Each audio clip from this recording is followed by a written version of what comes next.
is a test of the emergency broadcast system. This is only a test. DJs in MC. This DJ, he gets down.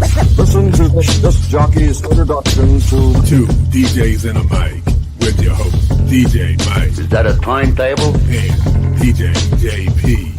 Well, get on it. It's your time. Give me the mic.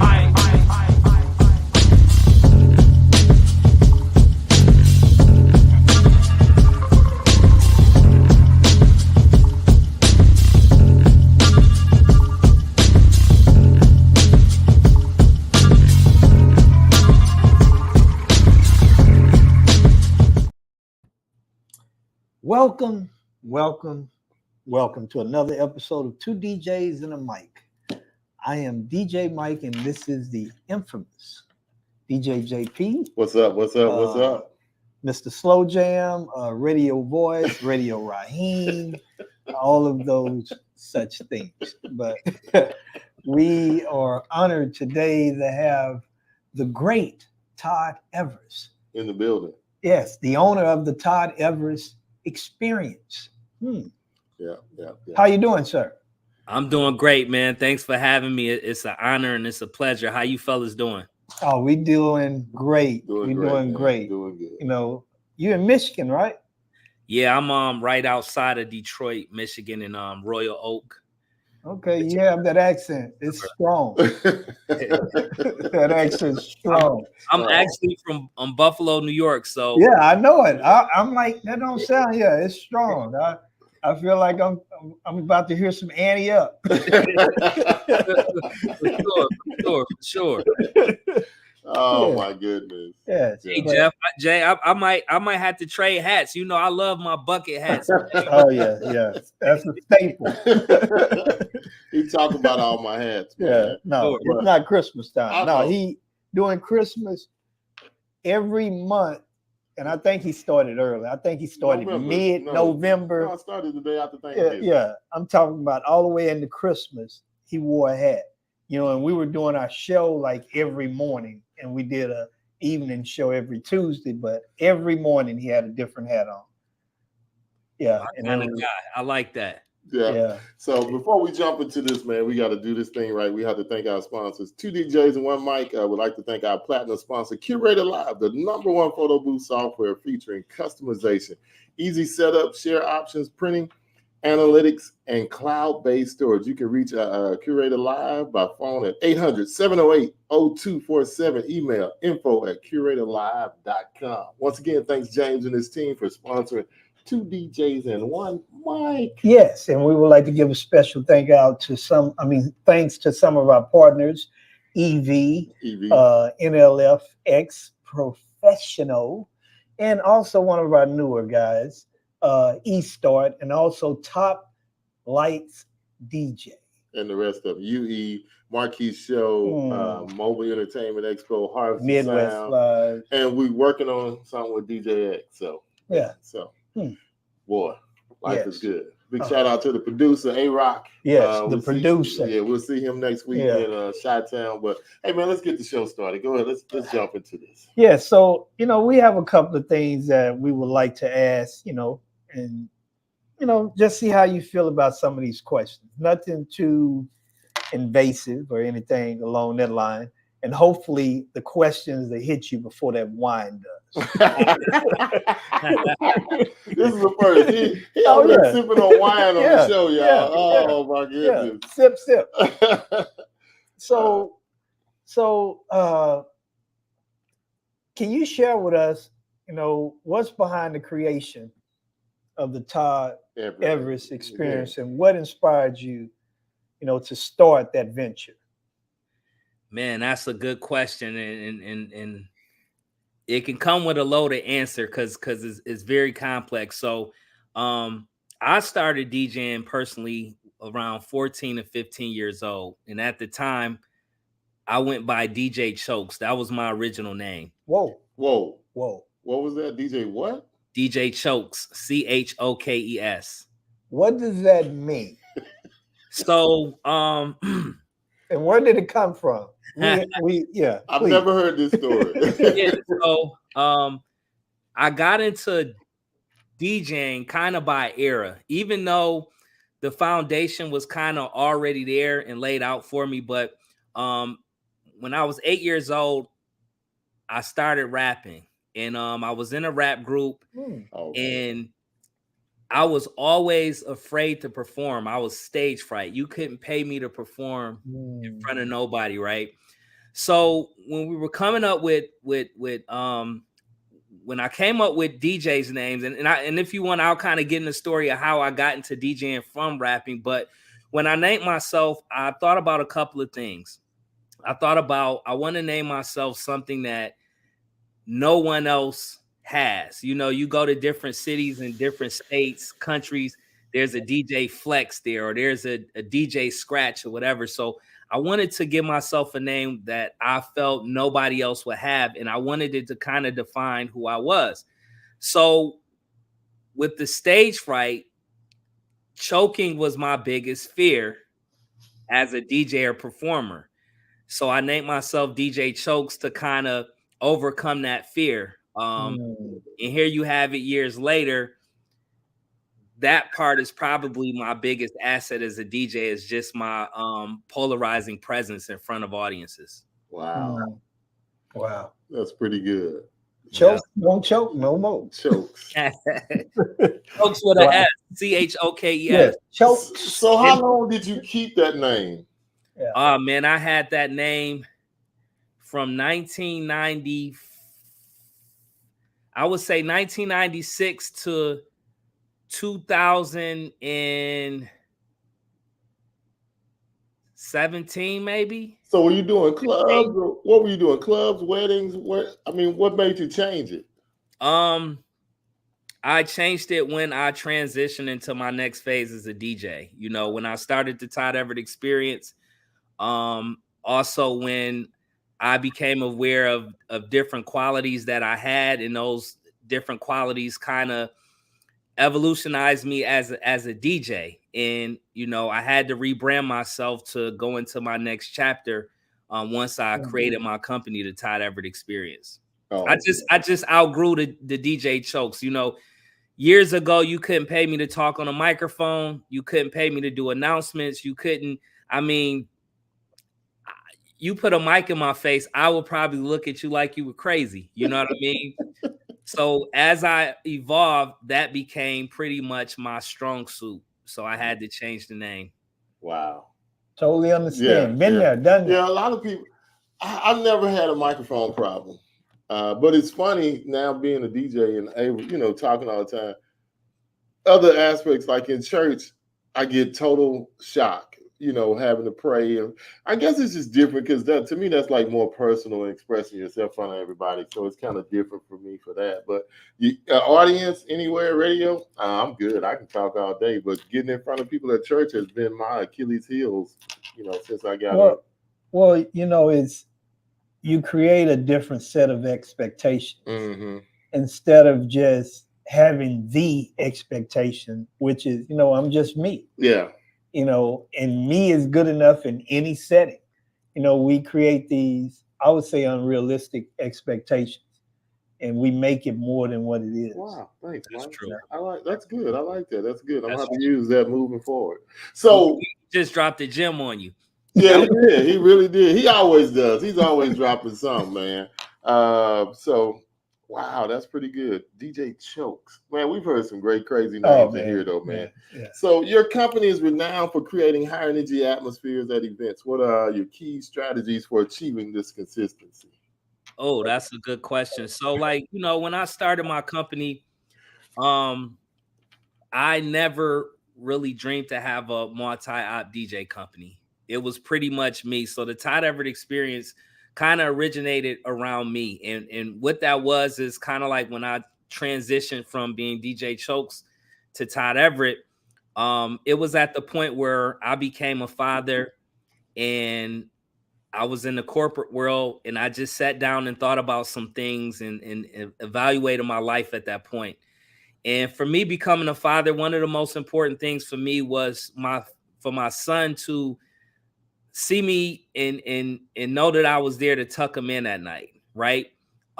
So one of the things that I wanted to do is I wanted to get out of the clubs and the bars, and I wanted to transition myself into events where I would get home at a decent amount of time, and also to where I can play music that I really enjoy versus club music. You know, I like all types of music, you know, and it was more fulfilling for me to be in an atmosphere where I was playing for a variety of individuals.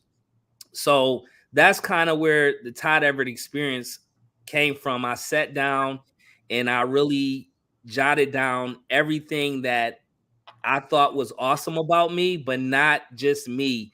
I took in consideration what other people were saying. And that's how I came up with the Todd Everett experience, because like most DJs are kind of like, yeah, I can do this and do that as a DJ. I can never compete under those circumstances, but what I can give you is the best version of myself. I like that. I like that. I like that. I have no questions on that. That's I'm just saying that's the best that it should be. We should, Yeah. you know, be more willing to give ourselves instead of trying to be somebody else. You know, I think we're in one of the industries where there's so much duplication, Yeah, and copycatting, and so little when it comes to originality. Yeah. yeah, You know, yeah. people see something and they would rather die than to be themselves. Yeah. And it's crazy. Right. Absolutely. Yeah. Wow. Hmm. Yeah. Yeah. Something to think about, right? Yeah. So you offer a variety of services, including DJing, photo booths, and special effects. How do you ensure a seamless integration of these services at an event? Well, to be honest, we offer a lot of add-on services, but over the years, I've kind of transitioned to getting away from those add-on services and just focusing on the actual DJ element. Mhm. I feel like DJing has gotten away from us being identified as talent, you know, and over the years, we've pushed all of these add-on services to the forefront to where it kind of impacts us as talents in a negative way. So we do offer the photo booths, the lighting, anything everybody else offers. But over the years, I've kind of scaled back over that, and to try to drive the talent portion up a little bit more. So, like for instance, you know, if I reflect back 5 years ago, I would charge a certain price and try to get clients to bite on all of these different add-on charges. But now I don't really need to provide the add-ons because my value is at a certain point where I'm just going out for me personally, my personal service, what I bring to the table, not so much all of these different add-ons. And this is just my opinion. Like a lot of weddings don't necessarily need so much of the bells and whistles. You know what I mean? Sometimes it's the most simplest weddings that are the most fun. So I always try to push the value towards the actual talent or my actual DJs versus the different add-on and special effects that we offer. So can I ask you, so how is that working? Have you been able to show more value in the DJ side and people appreciate that, or how is it? Do you feel like you need to go back, or what do you think? How's it working out for you? It's working out great. You know, it's working out great. Because at the end of the day, I can say that, you know, for me, when I first started, I was taking out everything, you know, moving heads and dancing on the cloud and all of that stuff. And now, you know, when I DJ, I just take like a simple gig bar, and that's pretty much it. You know, we might do uplighting to beautify the room or the space. But I sat back and thought about this, you know, and this is just my opinion. Everybody might not agree, right? But DJing a wedding has become DJs offering a big production. And when you have a big production, you have to have a nice staff to help move the equipment, to set it up, break it down, right? Yeah. And it gets to the point where you do all of this work and then you're tired. When it comes time to DJ, I mean, you're burnt out. I don't want to feel like that, right? So my thought process was, what can I offer, or how can I offer me and eliminate all of that stuff around it, but make the same amount of money? You know what I mean? And I had to really think, like, at the end of the day, what value is all of these things adding to my event? You know, let's just take Dancing on the Cloud. It's beautiful, right? Yeah. But it's a minute and 30 seconds of my event, right? Is that going to make or break it? You know what I mean? Yeah, people are going to talk about it, but at the end of the day, I want them to go home talking about me, you know? And that was kind of like my main thing. I got sick of doing consultations, and I'll ask, you know, couples, and I don't want to kind of narrow it down to weddings because we do so much more. I kind of feel like I've been typecast with weddings because we do a lot of them and that's what we promote. But, you know, you ask couples, you know, how was the last wedding you went to? And they'll say, well, it was awesome. And I say, well, why didn't you contact that DJ? What was that DJ's name? I don't know his name. I don't remember his name, right? So my whole thing is to kind of change that narrative. You know, when I do a wedding and people step away from it, I want them to say, Todd Everett did my wedding. You know, I don't care if they remember the lights or that adds value to me as a talent. You know, that makes a lot of sense. A lot of sense. And I hate to be the devil's advocate. I like that. But if somebody doesn't remember you, that's a big thing. And it could be because the DJ wasn't that good, but the toys that he had with him were great. And that's a big thing because normally we remember what we want to remember. Yeah. And if something has a big enough impact on us, we'll go ask questions and we'll find that person. Yeah. If they were all of that, you know, we'll find that person. Yeah. And when you don't find that person, I'm just saying, it's just, I get your point and I really like what you're saying. And I agree that we have so much around us. Yeah, fluff. We have so much fluff around us that our talents are really not seen.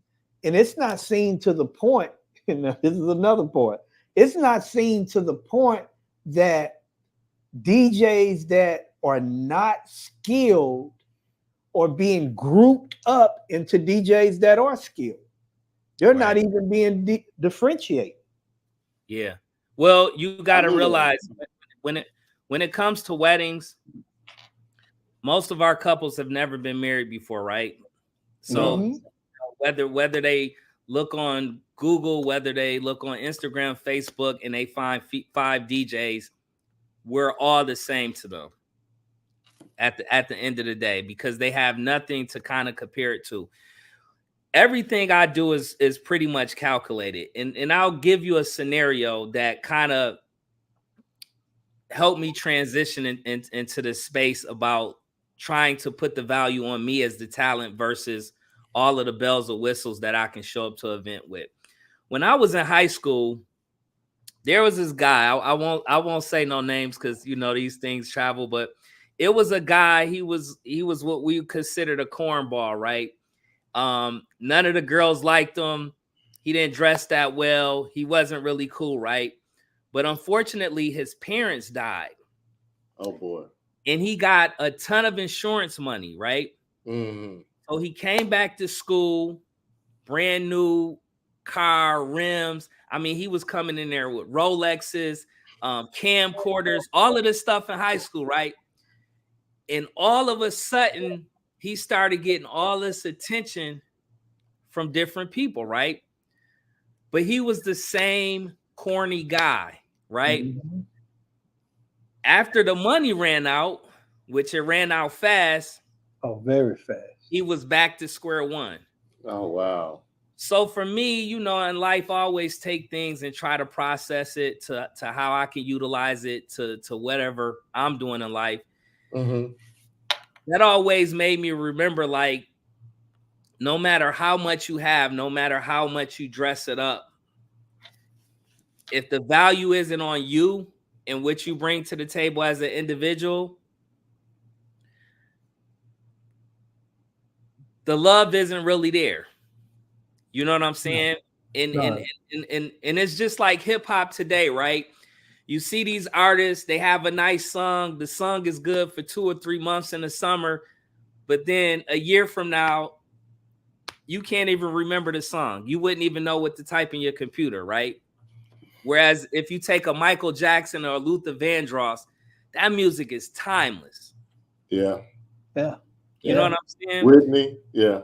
Whitney. So I always try to, and JP could tell you this. I'm kind of like a disruptor. I always like to go against the grain. And I like conversations because everybody has a different perspectives, and that's what's awesome about it. And this is just my perspective. So I've always wanted to kind of shift the value on myself versus other things, because this is what we have to realize. And I think this is what's wrong with the DJ game, right?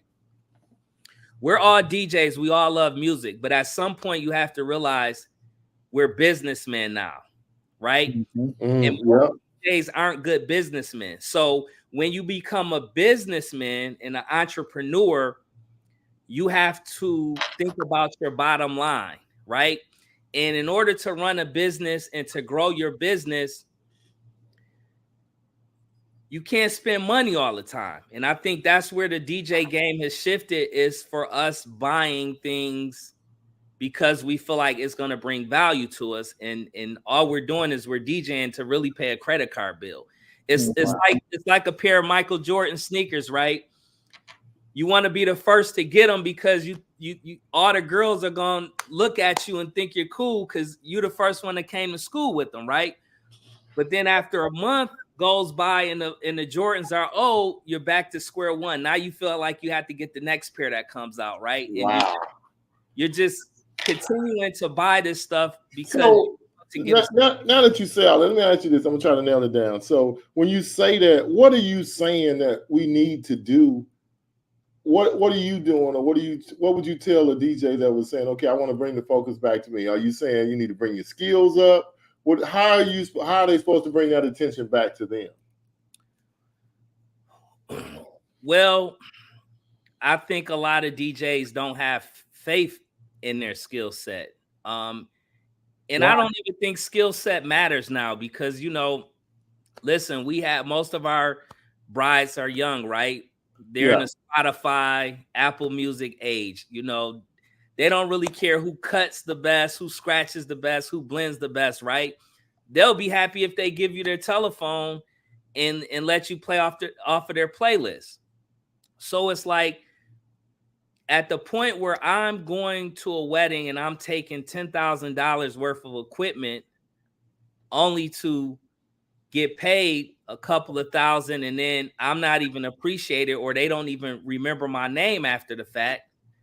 What value does that have to you as the talent? Yeah. Wow. What I mean? Yeah, man. That's deep. I preach this to my guys all the time. They were teasing me. I just upgraded my controller. I had an SZ that I was using for 10 years. And they were like, well, why you still got this old SZ? I said, well, it's not broke. It works. Yeah. I get what you're saying, but I still feel like it does matter. We tell ourselves it doesn't. What matters? Being able to DJ. It matters. I mean, I had a bride just the other day ask me, are you just one of those DJs that push play? Or, or can you DJ? I said, no, ma'am, I can actually DJ. So I think it matters. A lot of people want to tell themselves it doesn't matter. Right. And those people are smarter than you. They go to clubs. They know how it flows. They know when the song ends and there's no music playing. They understand that. So they may not ask, but I think a lot of them know. It may not be as important to them, but they know what's good and what's bad. You know what's really bad for me? where we're at right now is equivalent to being on a street on the highway and say there's 50 cars, right? 45 of the people driving don't know how to drive. I like where this is going. And 5 of them do. Right. So you have all these car wrecks, but then we act like, no, they can drive, it ain't their fault. Wow. So we have an industry, or we're in an industry that has really been dummied down. Absolutely. But it's been dummied down from a skill standpoint. But from what you can make from supposedly having these skills is going up. Yeah. So let me ask you this. I want to challenge that because you made a good point, right?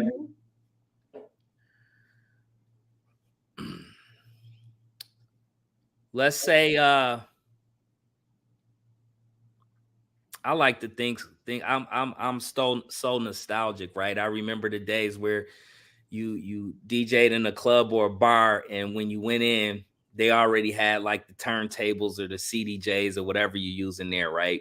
You had to walk in with your crate of records and you just had to get busy. You didn't have the freedom or the luxury to bring in your own stuff, right? Yeah.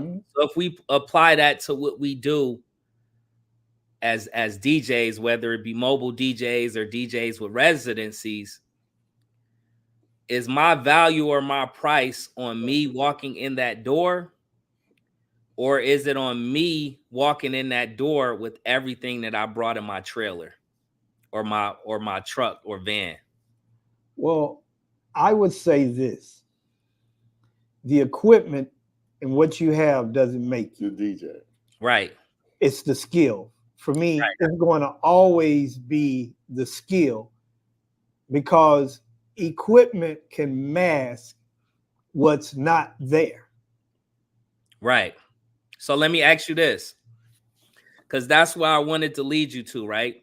So when we talk to couples, why do we talk about everything else but ourselves? I mean, we do.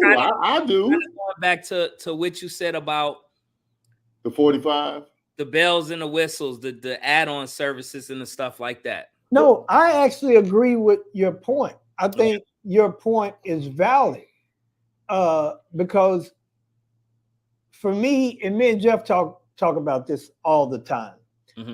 I'm big on deliverables. Got you. And one of those deliverables for me is actually being able to do what you say you can do.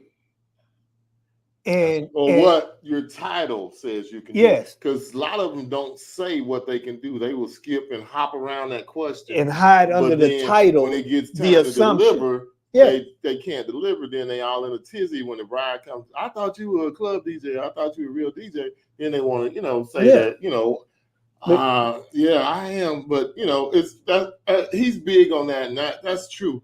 Why tell somebody you can do something or say you can do something you can't do it? Because, I know people ask, because they ask me all the time. So, you may lie to yourself or skip over the question or lie to them, but the question is out there coming at us, Todd. So, I would add this to it. And I know that this is what I'm about to say will be considered like, oh, you're taking it too far. But think about it from this standpoint. Because to me, someone event is just as important as what I'm about to say. Okay. You have a situation that requires heart surgery. So are you going to allow someone that says they can do heart surgery, or that's a surgeon and you really don't know? Or are you going to go with the person that you know has the skill to save your life? Right. Which one are you going to pick? You're going to pick the one that's half of them don't know. But that's a good analogy, because one of the discussions here in the Detroit area, and I'm sure it's discussed all over, is just the fact that, You look up our information, you see us, you call us, you say you see the credentials, you saw the reviews, you saw the videos, you saw this, right? And then that should be that insurance, that blanket of comfort that this person gets the job done because we see it, we've read it, we know, right? They have the credentials. At what point does it shift to the price is right? The cheaper price is the more important thing. So going back to what you said, yeah, for me, I'm more of a listen. I want the insurance breaker, right? If you're the surgeon with all the credentials and I know you're gonna do the job, I'm not thinking about the price because I don't want to be messed up after the surgery, right? I want to survive, right? Yeah. Yes. But for our brides, it's like they have all this information, but the price. And I mean, it could be situations where I'm just throwing out numbers. These, they might not be accurate or whatever, but let's just say they say, well, hey, you know what? We got a budget of $1,500. You know what I mean? And I could say, you know what? All right, I kind of figured out everything you needed. It's gonna be $1,200. So you got $300 to save or spend on something else, right? And it's still like, well, we want to find the cheapest price. So at that point, we can never win because the price or finding the cheapest price is their priority. So at that point, we have to say, well, this person isn't from me because they don't appreciate what it is that we bring to the table, or they're not like-minded like us, right? Because we feel like, listen, we want to know that you're going to get the job done and that you're going to do it right. And this is what your credentials say versus, you playing games with us, wasting our time to do consultations, to take the sales call or whatever. And you're still focused on getting the cheapest DJ possible, which in most cases is going to lead you in a disaster. Oh, yeah. It's tough. That's the toughest thing. That's one of the toughest things about this business is pricing, man. And trying to, to me, I'm just like, oh, sometimes I'll cut deals or I'll make a deal, but most of the times I'm like you say, why am I wasting my time if you know what you want already? Why are you even calling me if the price is already presented to you? But I always take back to something Alan Berg said too. If they call you back, it's because they like you. They just don't want to pay your price. Or you've already kind of won the battle. Now it's up to you to sell them on what you charge. You know what I mean? Yeah, and that's tough too, Jay, because I've been in situations where, see, most of my clients, for me personally, is kind of exclusive. They've been at an event. I don't have to sell them on anything. They don't even ask the price really. They're more like, you gotta have it. Yeah. Information or what, and those are really cool because you can kind of deep dive into what is it going to take to make their wedding great and memorable, right? And then you have some individuals where maybe they do have a certain amount of money. And like Alan Berg said, they talk to you, they really like you. They will, if they really like you and they're tapped in, or they believe like you're the person that is really going to give them the event that they want, they will find a way to get the extra money. Yeah. And people pay for what they want. That's my thing. They will pay for what they want. And so, with that being said, I just, if they don't have it, I understand. You know what I mean? Because sometimes I used to be a sneakerhead, man, and I like shoes, so I try to stay away from the mall. But sometimes I go in the mall and I might see 2 or 3 pairs of shoes that I want, and I might say, you know what, I can't afford them. But then I might say, well, you know what, I just gotta have those shoes. I can't buy them today, but I can in 2 weeks. I can in 1 month. So I'm gonna go back and get them. You know what I mean? Yeah. And I've had a good thing because we're usually booked in advance. So I mean, you can do 25. It's up to, But like again, it's you selling. You got to make the sale. You got to get them to totally buy in. If they never totally buy in, you're not going to get them. And then sometimes you can do everything in your power to try to get somebody, and they just not going to do it. They just stuck with that. Either you come down to them, or y'all just not going to ever meet anywhere. And you just have to realize, hey, that's not my client, or I don't want to do it for 1,000 versus 1,500. So okay, go on and call somebody else. And look at this. Look at it from this perspective too. We have 3.14 million events in the USA. 2.5 million are weddings. So that means there's a lot of business out there that's for you, and this one ain't for you, because how our society is built, we're big on discounting or looking for ways to discount something. Yep. Instead of accepting it for its value. We'll drive 20 miles down the street to get cheaper gas. Yep. Let's drive that for a second, Mike. Yes. Because that's true. And I had a conversation with someone recently, and I think I posted a video about it because somebody that I was talking to said that in the Black community, we always want discounts. And I corrected them and I said, people in general want discounts. Oh, yeah. They just have different ways of asking for it. We ask for the hookup right off the bat, or what can you do for me? They find ways to discount your service. But here's the thing. We have to look at it from a broader perspective, because if you go to a mom and pop's store or shop or whatever, that's our mentality. But if we go to a Neiman Marcus or a Gucci store, we're not going to go up to the counter and say, hey, can I get these? They cost $500, but can I get them for $300? We're not going to do that. No. So if you treat your brand like mom and pop, they're going to treat you like mom and pop. And that's a great point, man. And the more you make, and people tell more people about you cutting them a deal than they do about them paying the full price. Well, girl, I got him to do it for me for this. They're going to run and tell that. And the more you do that, the more it's going to be what your brand is, or what they feel like your product is. Right.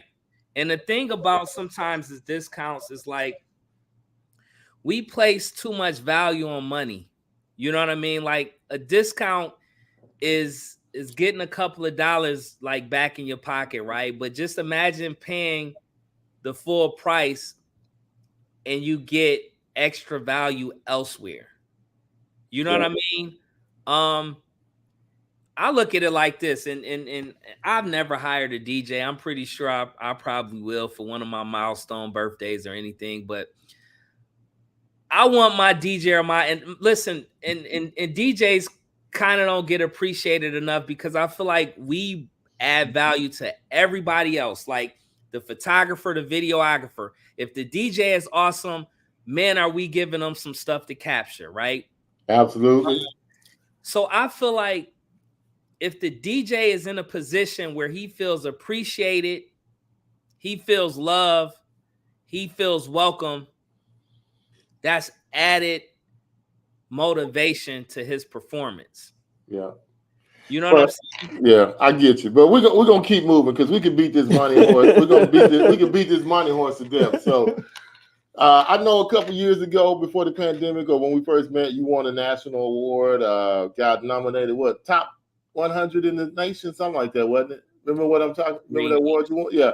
So what do you believe sets your brand apart in such a competitive industry? What are you doing to just set yourself apart? I want to say this, and you all might not like the mindset I come from, but those awards mean nothing to me. What's rewarding to me is how my kids look at me and what their perception is of me. Because a lot of times you win these awards, man, and they don't even know what you do, or they couldn't tell you 5 things about your brand or who you are as a DJ. So I never. You talking about the people who gave you the awards? Just in general. I've been in this game a lot of time, long time. I've won a lot of awards.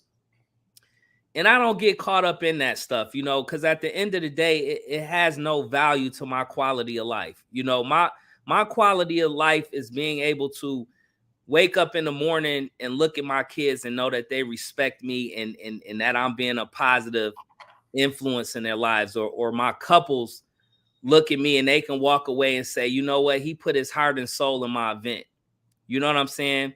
Yeah, I agree with that totally. And yeah, and I think when you were talking about the other subject, I kind of think that's what I was kind of thinking, that you want a DJ to put their heart and soul in it. And a lot of times when we feel like we've been Jewed down or talked down or gave a hookup, that we don't have our whole heart and soul and mind into it, because we kind of go into it mad because we did something. Now, it's not their fault. It's our fault for giving them the discount, but we still try to act like, now, you half-assed in the event because you felt like they got, and then when you get there and they got $15,000 worth of flowers, but they ain't want to pay you $1,000, it kind of puts a bad taste in your mouth. But again, that's on you for agreeing to that price.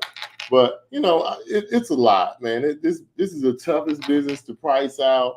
I think it all is. But if you just, like you said, if you stuck and you set on a number, hey, I'm not going out of my house for this. I'd rather for you to go get Joe Blow and me be happy and do somebody who really appreciates what I do, then that's what I'm gonna do. But a lot of times we don't do that because you want to go to the mall and get them 3 sets of Jordans.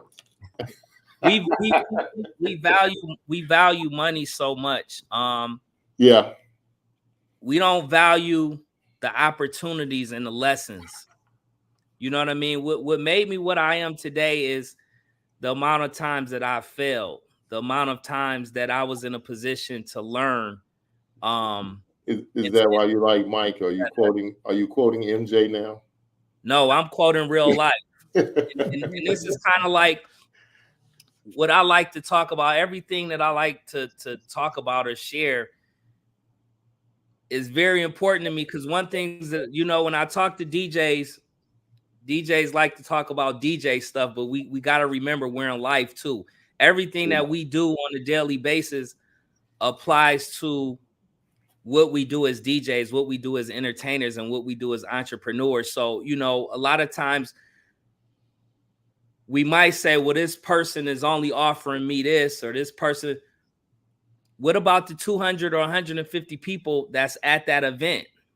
They might offer you that meal ticket that you need or that you're looking for. So, never shortchange an event just because you feel like you didn't get what you wanted as far as compensation, because you made a choice to take that event, kind of like how you mentioned earlier.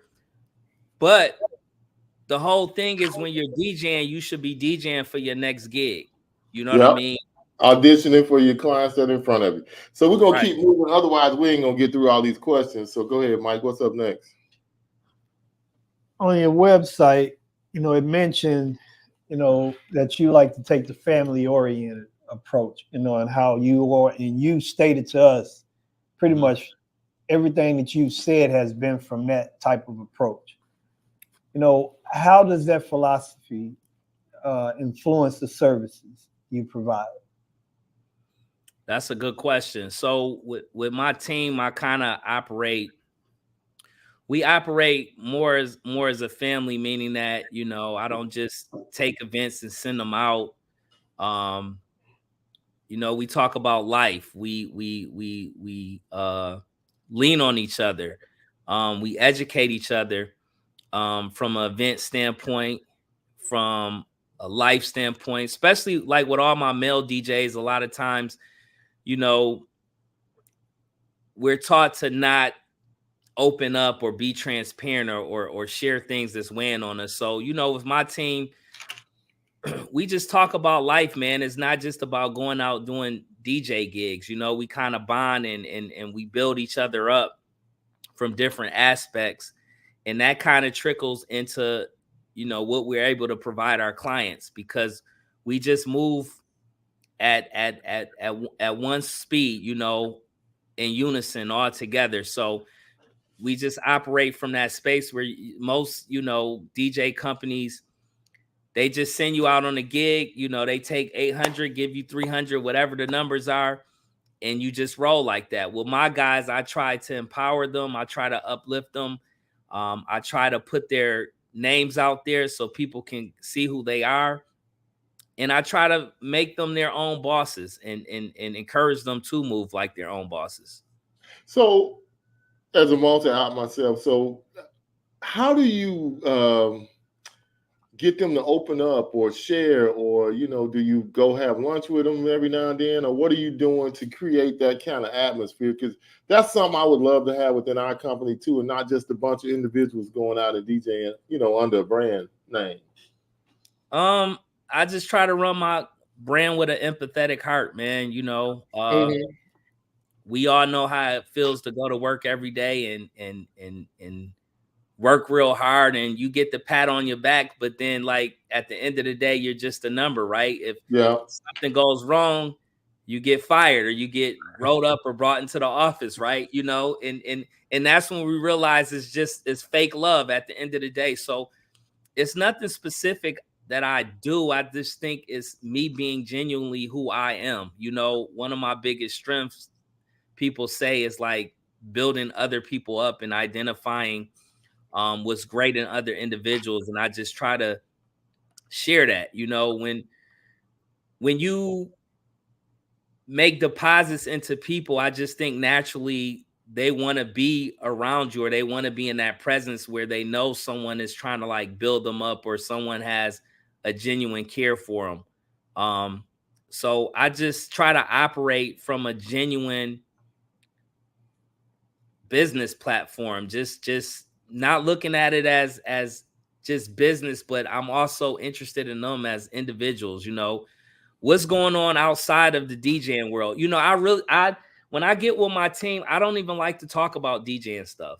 I mean, DJing stuff really has no value to me at the end of the day, because we're going out and do an event on a weekend for what, 5 or 6 hours, but what about the other 4 or 5 days out of the week? You know what I mean? What's going on with you? What's happening with you? Yeah.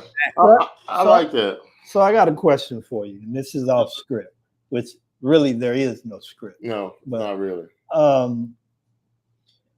So what took place in your life that has brought you to feel the way that you feel? And when I say feel, in regards to what we're talking about, your approach, how you treat people, what took place in your life to bring you to that point? I think what you just said is it. I focus on people. Most DJs focus on DJing. There's a difference. You know what I mean? So at the end of the day, and this goes back to what I was saying about DJs bringing value to themselves. People only see you as a DJ. You really don't have any value to them, because they only need a DJ for that specific event. You know what I mean? What value do you have after that? You know, are they going to call you and invite you over their home for a holiday party, or are they going to call you for advice or whatever? You have to show them who you are. You have to be a little bit more vulnerable and transparent, because listen, at the end of the day, we're programmed to put in so much work through social media, through different platforms, to try to get people to look at us, to book us, and to serve us, right? But what are we getting back from all of that? You know what I'm saying? Yeah, and I get that point. Go ahead. I gotta pull another layer off, because you're answering my question, but you're not answering my question. So I'm gonna reference a movie. Are you familiar with The Matrix? No, I'm not. I'm familiar with the movie, but I can't say that I saw it. Oh my God. Okay. Sci-fi ain't my thing. Well, it's not really the sci-fi, it's the message. Okay. That'll be a good movie for you to watch, because I think you'll see yourself in the movie. Okay. So there's a really good message. But my question is this. Mm-hmm. In this moment, in this space, we are who we are because of something. Right. You know, something took place to get us to where we are, and to get us to feel and think the way that we think.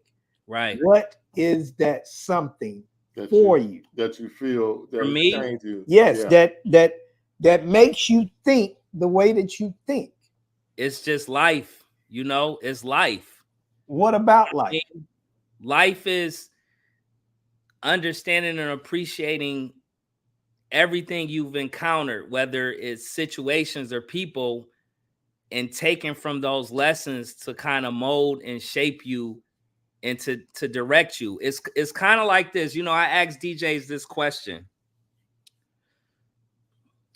You'll spend $5,000 on a DJ booth, but you won't spend $5,000 on a business coach. Priorities. Yeah. In the wrong place. Because you can get that equipment and you can't make no money with it because you don't know how to market yourself and do anything. Well, that's deep right there, bro. But this is a big thing, though. And you're talking from the standpoint of you figured out who Todd Everett is. Everett. Right. Excuse me. You figured out who you are as a person. Right. Most people that you encounter don't have an idea who they are and what really makes them tick or what even makes them happy. Right. So you're and you said these words, but not in this sense. Okay. Most people that we encounter are fake people. That's true. You know, and Jeff will tell you this. One of my favorite things is, and I say this often, most of us live on Fantasy Island. That's true. We have a residency on Fantasy Island and we do not leave. And when reality hits us, everything goes to hell because we don't want to hear the truth. We don't want to know what's real. Feed me fluff. Right. You're right. So I'm just saying it's a great thing. And I really love what you're doing because when people actually look at themselves in the mirror and they can appreciate themselves, they really appreciate the person that showed them the mirror. Yeah. Wow. Yeah. All right. Yeah. Think on that one. Wow. Mike is trying to. I'm a philosopher. I think very deeply. No, but that's. I feel like that's real, and that's what we run away from. Oh, you yeah. Like you trying to transition out of it, but this is probably the stuff that people really need to hear because. Okay, well, we're back here. I mean, I understand what you're saying, but there's so much more we want to touch on. But I'm with you. Yeah, a lot of people are fake. You know, I agree with you. A lot of people, you never know the real them. They never. It's just like dating. You never see the real side unless you marry somebody, and then that person turns into, you know, either a great or a bad wife. So you don't, because we all put on a fake persona to get what we want. And I wouldn't say that. Some of us evolve, some of us don't. You know, it's not evolving because that's who you are. I mean, most of the time, that's not who you are. That you a lot of people. I'm gonna tell you, and I'll kind of share this to kind of relate it to DJing, right? Okay. All right. I had a talk with my team, and I always ask my team, what could you have done differently at the event? And those, you know, I'll say, how's the event? How did the event go? Oh, yeah, we rocked it. People were dancing. Say, okay, well, for me, that's what you're supposed to do, right? You're a DJ, right? This is what you do every week. I expect you to rock the party. What can you have done different, or what didn't you do good? Not too many people are going to answer that question because people are so addicted to being comfortable. And a lot of us don't like to hold ourselves accountable. So for me, with my team, I don't care if you had the dance floor rocking. I want to hear what were 3 things that you could have done differently or better. That shows me that you walked away with some type of value from that event. I could care less about you making people dance and rocking the crowd. That's the easy part. But the hard part is being able to be in that space and still identify with something that you could have did differently or better. Maybe you played 2 songs, and if you flip-flopped it, it would have had a bigger impact. You know what I mean? Maybe you could have said something extra in your announcement, or maybe it was a specific table that didn't move throughout the night. Maybe this was the only table that didn't get up. What could you have done differently to make them individuals get up on the dance floor? Like, those are the things that I'm interested in hearing, or when I leave an event, that's where my mindset is. It's like, so now, do they answer you honestly since you've been doing this for a while, or since you asked them? Do they give you something, or do they still try to? That's my point, Jay. And that's what we were talking No, about. I'm talking about your team. You know, they used to you asking that question. Do they answer it honestly now, or do they give you something and say, "Well, I could have did this, or I could have did that"? Well, it doesn't matter if it's my team or not. Most people are not going to evaluate themselves. Oh no, but to me, that I disagree, because I beat the hell out of myself when I know I did one thing I should have did right, or I said a name wrong, or I did something, or I didn't do this right, or I didn't time this right, or I didn't. We know what we did. You're right. We're not going to admit it, but we definitely know what we probably did wrong every night. And that's a good thing. Instead of what was good, I'm going to start asking what were 3 things that you could have did better at the event, or 3 things. And then I always like to ask mine, what could we have done better to put you in a better position? You know, so let me ask you a question. Uh-huh. What would be your reason for asking those questions? What do you get out of it?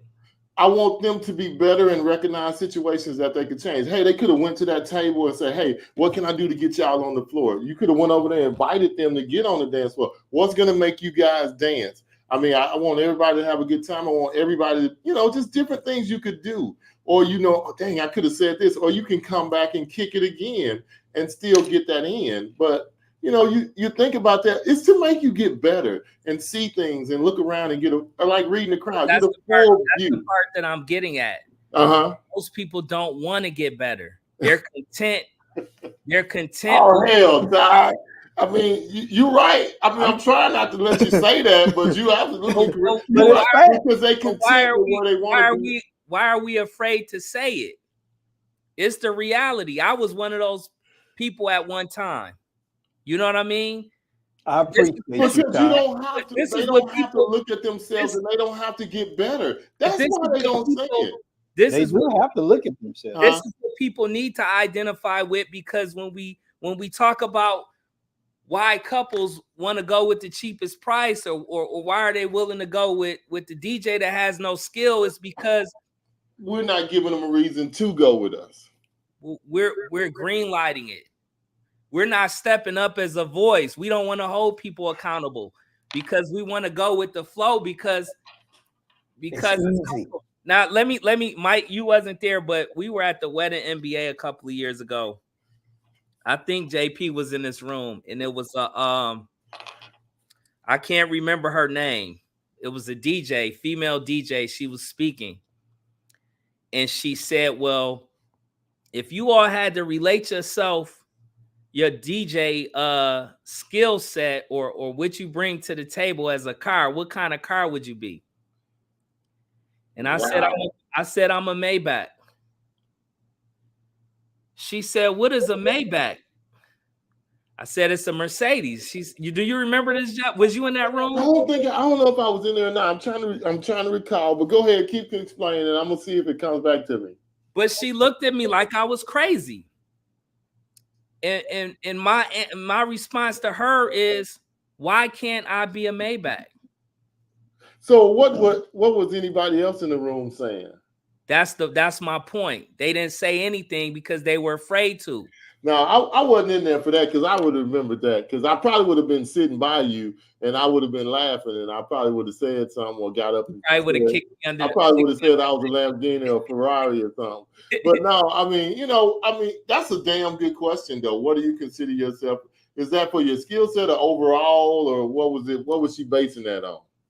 I don't think she knew. I just don't think. So she threw out something that she really didn't even have a damn answer for. She expected anybody to answer because Toyota? Is that what she expected everybody to say? I'm a Camry or well, a Corolla? I think what we do is, like, we go to these conferences and we see people on these panels, and then we have we're in awe with them, right? And then we tear ourselves down because we just think they're just way up here on the pedestal, right? So we keep ourselves right here and we don't say, well, why are they up there? Or if I feel like I'm here and they're there, how can I get myself up here? And I think that's something that a lot of DJs complain about, because they don't want you to tell you where you're at or what you're doing. They want you to tell you how they want you to share how you got there. But let me just say this. Go ahead. Because I understand the analogy or what you're saying and showing. And for me, with everything that has been said, what stands out to me is accountability and responsibility. And that's not just on the individual DJ. That's on the DJ community as a whole. And what you're saying is something that irks me and that bothers me, because I am so against somebody saying, oh, no, that's okay. We don't need to talk about why they're not doing this or doing that. Like it doesn't affect us all. I think it's a selfish, I think it's a cowardly thing to do, because again, people, and I say this to Jeff, people don't have a problem with change. They just don't like to be changed. They don't want to change. Oh, no, they don't. So you being a bad DJ is okay with me and me not saying anything, because it doesn't require me to do anything. I can just stay in my space. But if I speak on that, that's going to require me to do something different within myself that I don't want to do. So then play on it. Okay, let them keep being bad. I'm going to be the best that I can be, and maybe I'll get more business, which another thing that's dumb, because you're not educating the clients. If you educate the clients and make everybody stand up the way that they're supposed to stand up, then the price point goes up, because there is actually value. Right. But you have so many cowards in our industry. And for me, I don't care if they don't like me. You know, That's if right. you don't I like me for telling this. Now we talking the truth, then so be it. But you have so many of us. Oh, no, that's not important.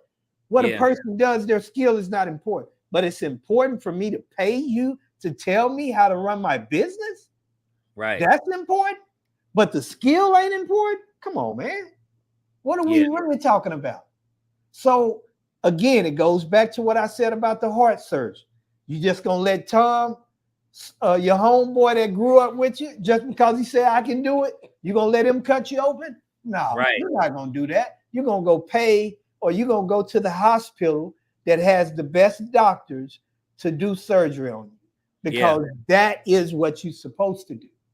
And that's Jay. That's what I, that's what my team gets.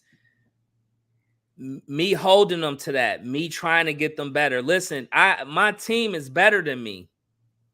You know what I mean? And that's why they're on my team. You know, you get people that you admire, that you identify with, or that you see something great in them, right?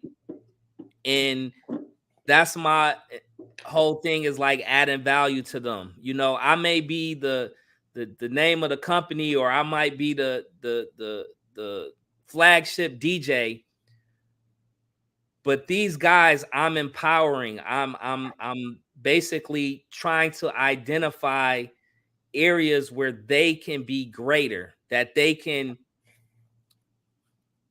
elevate themselves. You know what I mean? Now, does everybody listen or take the information? Absolutely not. You know, but does that mean that I stop giving it to them? No, because I just think that's why I'm here on this earth. You know, some people like the money and the accolades and the awards, but at the end of the day, if I can't be 80 years old, retire, and see a DJ and say that DJ is rocking out, and that DJ is rocking out because of something that I gave to them or that I instilled in them, why am I here?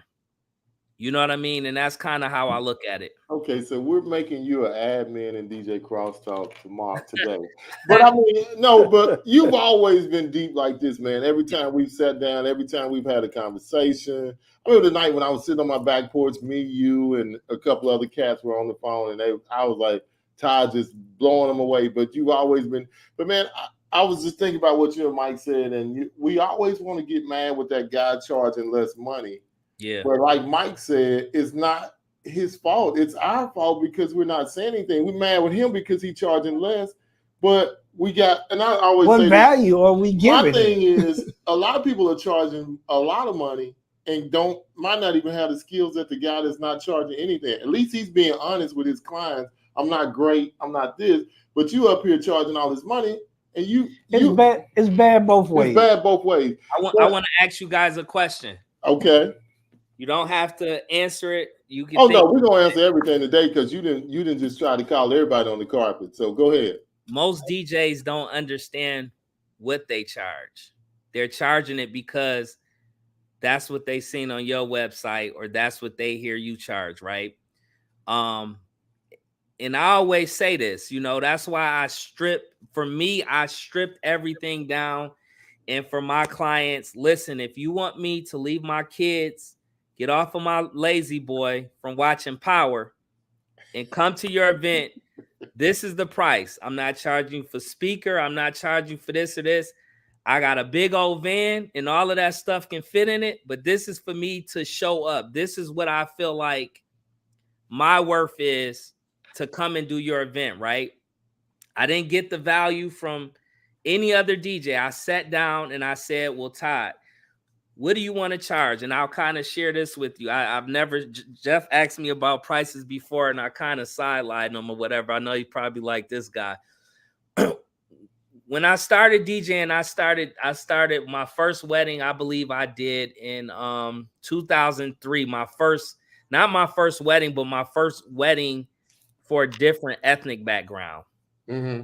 And I did it in air. I didn't want to do it. I had a supervisor. I was working at Home Depot.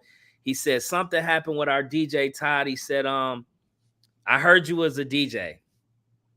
I said, man, I'm a DJ, but I can't do your wedding. You know what I mean? I've only DJed for black people. I only did black weddings, right? He said, I see you every day. I know your personality. People love you. I trust you can do the job. I said, nah, man, I don't want to do it. He said, Todd, you can do it, right? So I said, cool. As the humble person I am, I called who is now my lead DJ on my team. He was my mentor. I called him. I told him about the situation. He told me exactly what to do. I went to the wedding, rocked it out. The upper management of Home Depot was at the wedding. That following week, they called me in the office to do their holiday parties. They booked me for 2 holiday parties. That was my first corporate event, right? So I'm like, wow, okay, this is how I transition, right? So my first wedding, when I started doing weddings before I started my company, I think I was charging $500. At some point, I said, okay, I'm better than what I was a year or two ago, right? So I looked at what the industry was charging or the average price, and I said, okay. So I said, well, what do I bring to the table? And then I thought about what I made in the corporate world, and I said, you know what? I want to make what I brought home every 2 weeks in a check off of one wedding. So that's what I priced myself. Then after that wedding season, I called 2 brides. I called one white bride. I called one black bride. And I said, after the fact, do you feel that I undercharged you? One of them said, you know what's so funny? Me and my husband was talking about that. We would have gave you $500 more. So I said, okay. Asked the other bride. She said, yeah, we would have paid you more. She said, because when you sold us the services, we didn't quite understand what you meant, like the experience and all of this. But after the fact, it really was an experience. Like it was, you know, it was different than the other weddings we went to. So I said, cool. So I adjusted my pricing according to what they said, right? So then I got to the point where I felt that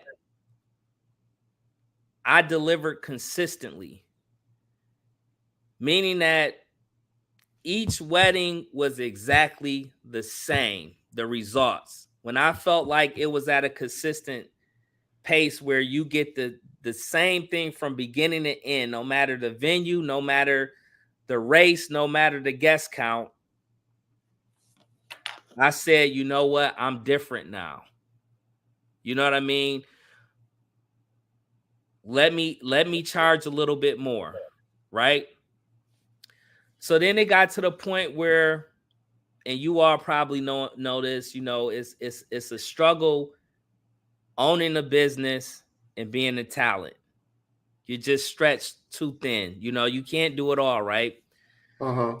So it's like, okay, I have to pull back some. I have to be able to run my business. I have to be able to scale my business. But at the same time, I have to be able to give my guys the attention that they need. Not just assign them to events, but go to their events, support them, you know, identify ways where we can do better as a team. You know what I mean? So in order for me to do that, I have to put myself in a more exclusive space. So I raised it a little bit more, right? Now, can I sell myself to everybody? Absolutely not, right? Which is good, because if you're being exclusive, you're not for everybody, right?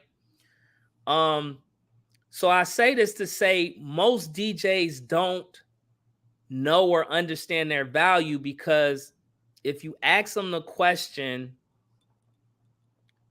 why should I pay you X amount of dollars?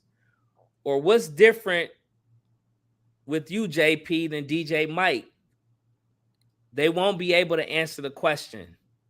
And when I say answer the question, I mean answering it without mentioning another DJ's name or highlighting another DJ's flaws. Answering that question specifically on you, kind of like an elevator pitch, right? You got to be right on it, and you need to answer it within a couple seconds. And I found over the years, just dealing with different DJs, many DJs don't know why they charge what they charge. And that's another issue that I feel is present in our industry.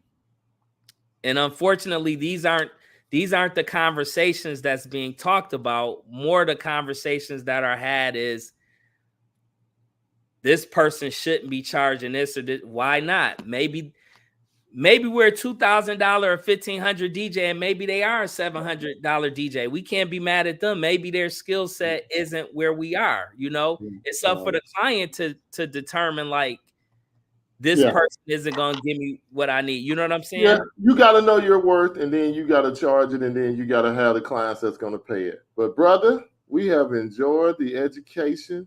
We just have one last question. Are you kicking me off? I think I'll be talking too much for JP. No, not at all. We just try to limit the shows to an hour, and we're an hour and 13 in. So we want our guests to, you know, we respect for your time and, you know, whatever else is going on. But no, man, this has been great. And you're right. A lot of stuff we don't discuss, we'll skim by it, we'll jump over the top of it, we'll run around it, we'll go under it.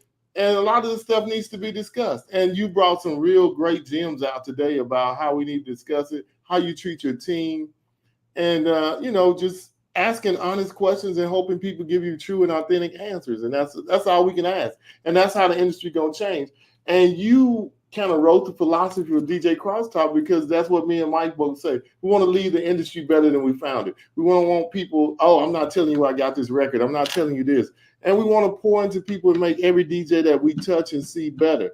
But you also have to want to be better for yourself. I can't make you want to be better. So, but I'm willing to pour into you. If you want to be better, I'll help you. I'll do whatever I can. But at the same time, if you don't, I'm going to leave you out there on the island. And I hope everybody kick you in the nuts as they pass by you going up the hill. Step on your head, break your ankle, whatever. But I'm just saying, you know, I'm sorry. But if you don't want to get better, that's on you. So with all of that being said, what is a gym? You got 100, I'm sure, but what is a gym that you live by? You know, something that one of your mantras that you want to leave our listeners with, the great Todd Everett experience. A gym. Let's see, 1 out of 75. Come on, you got one. Let me ask you this, and I'll break it down. Is this for like a DJ or no, just you, life. Whatever, some one of your just mantras, your mottos. I mean, you said so many today that people can take and go by, but I know you got one more stuck in there somewhere. I would just say I think the most important thing for me is to protect your energy by any means necessary.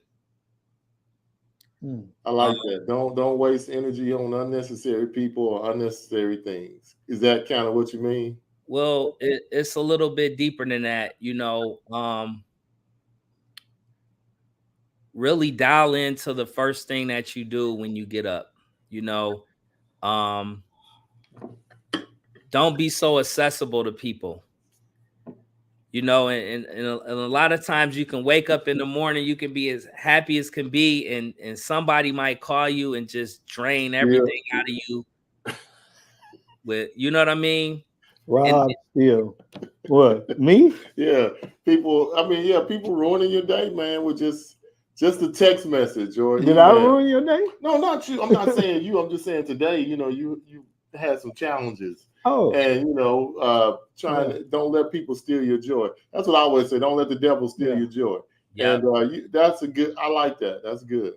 Yeah, it's important, even with and I don't know if you noticed, JP, but I've scaled back so much on like just social media. I used to post so much, and I've scaled back so much, and I think it's impacted my quality of life.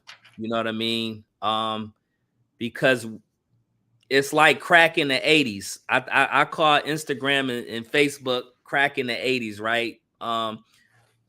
We're addicted to it, and we make so many excuses on why we need to be a part of it so much. But I just think like trying to stay grounded outside of that and just protecting your energy, because when your energy is good, your intentions are good, and you have a clearer mind to, focus on what it is that you're trying to accomplish and who you need to position yourself around to accomplish those things. Agreed. Yep, agreed. Definitely. So, Todd, how can they find you, man? Can they find you at if they want to talk to you, if they want to get those 3 questions, you want to ask an event, you want to get interviewed, you want Todd to pour into you, where can they find Todd Everett at? You know what? I'm going to say something different, because a lot of people reach out to me, and I would like DJs, especially aspiring DJ owners, to reach out with questions that don't involve necessarily DJing. If you have business questions, because those two things are separate. And I think as DJs, we don't realize or understand that running a business is completely separate from being a DJ. So I really like when DJs reach out with business questions to help their brand grow. But they can reach me on Instagram at It's Todd Everett, ITS Todd Everett, Facebook Todd Everett. You can go to my website and email me. You can shoot me a text message. You can shoot me a phone call. The doors are always open to help anybody that's putting the energy towards being better and being great. Yeah, that's good, man. I'm pretty sure I, as well as Jeff, we really enjoyed the interview. Some great information, and I can see that you're one that believes in personal development, and that's really, a close number one in your life. Yeah. And I think that's something that so many of us lack, and if you're not personally developing yourself on a daily basis, you're getting lost in the sauce. And can I say this? Every time I talk to you, Darrell, and some of the other gentlemen that I let into Crosstalk that don't live in Dallas, I know why. because you guys are. I mean, y'all just different, man. And I want everybody to come out down there. I know this is a podcast. I probably should be saying this on a podcast, but I'm very, very interested in checking out Dallas. I just feel like I want to.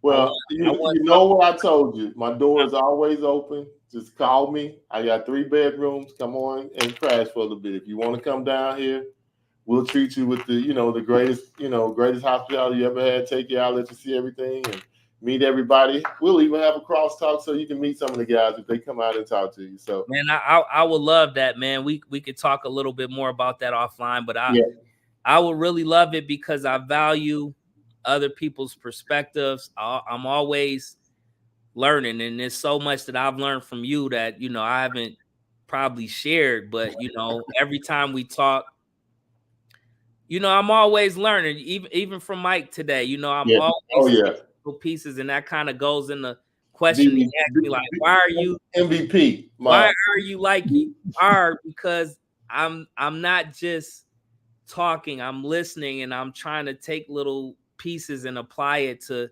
things in life. And I really appreciate that. And I appreciate, that's why I wanted it to go a little bit longer, because I don't get to have these conversations with DJs too often, because most of the conversations is, oh yeah, I'm booked up. Oh yeah, and it's like, that doesn't add any value, let's More talk life. Wow. I mean, see, man, so you just really keep dropping bombs on us, man. But it's more to life. Yeah. More to life. And like I say, anytime we hook up, I see you at a conference, we sit down and break bread, chit chat, talk, man. It just I guess we both pour into each other, because I didn't know you were getting so much from me as I was getting from you too. So yeah, I appreciate our friendship, and I hope you and Mike become friends, chit chat offline, even away from me. Sure, I'm Mike. What's your Facebook? We'll get it. Yeah, let me send it to you. But we're gonna go ahead and get on out of here and end the show, and take us on out of here, Mike. He can send it to you. He'll send it to us. This is a test of the emergency broadcast system. This is only a test. DJs in MC. This DJ, he gets down. Listen to this